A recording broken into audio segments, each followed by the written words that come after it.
Yan mga idol. Galing pa yan mga idol sa Masbate. Binigay ng kababayan ko kasi kakauwi na nila sa Masbate. At tumawag siya kanina. Hinahanap niya yung officer namin. Sabi niya bibigyan nila ako ng kasag galing Masbate. Ayan. Tingnan niyo yan mga idol. Binigyan ako mga idol ng kababayan ko. Yan. Yan. Ang taba niya mga idol. Ayun oh. Taba niya. Wow. Wow. Ang sarap. Wow.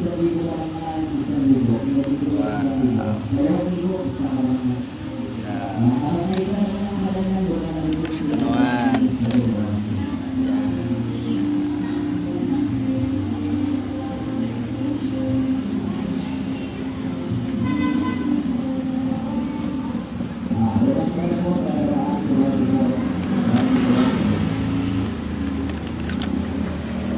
Dadalhin ko to idol pag uwi ko bukas.